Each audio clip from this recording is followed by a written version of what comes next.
مرحبا. في هذا اللقاء سنختبر أنفسنا نحن التلاميذ سنوات الثالثة سواء آداب أو علوم.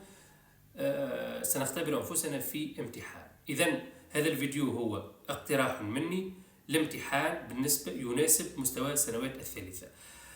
النص، ثم بعد قراءة النص لابد على التلميذ أن يجيب على هذه المهام. أولا استخرج الإشكالية، ثانيا استخرج دلالة الإنسان في النص، ثالثا استخرج إحدى المسلمات الضمنية، رابعا استخرج إحدى التبعات.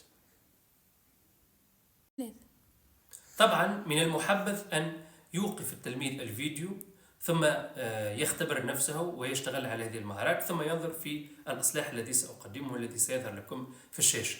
إذن هذه المهام هي مهام يتدرب عليه التلميذ، تلميذ السنوات الثالثة، خاصة تلميذ السنوات الثالثة آداب باعتبار عنده برشا وقت، مش كيف تلميذ العلوم اللي عنده ساعة واحدة في الجامعة. سيتدرب عليه. دونك هنا الأستاذ سيجتهد، وكل أستاذ سيجتهد في أن يدرب تلاميذه على أكبر قدر ممكن من المهارات. طبعا ليس كل الأساتذة قد يتمكنون من الاشتغال على كل هذه المهارات، ولكن يجتهدوا حسب وقته وحسب القسم وحسب التفاعل في أن يدرب التلاميذ على المهارات المهمة، وهي الأطروحة المستبعدة، المسلمات الضمنية، التبعات، دلالة المفهوم، التمييز المفهومي، أيضا قد يدربهم على الرهانات والرهينية.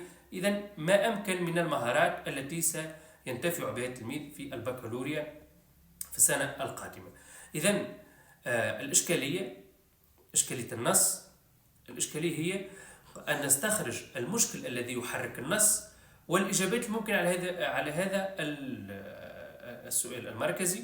لذلك من بين المقترحات التي يمكن أن نصوغ بها الإشكالية هي الصيغة الأمنية، مشكل عام، سؤال أول يكون في شكل موقف مستبعد في النص، وسؤال يكون في الموقف المؤكد. ويمكن أن نضيف بالنسبة إلى البكالوريا، طبعا ليس بالنسبة للسنوات الثالثة ليس مطالبين بكل هذا، سؤال نقدي يخص الأطروحة. ثم دلالة المفهوم، دلالة المفهوم في النص يجب أن تكون دلالة المفهوم في النص.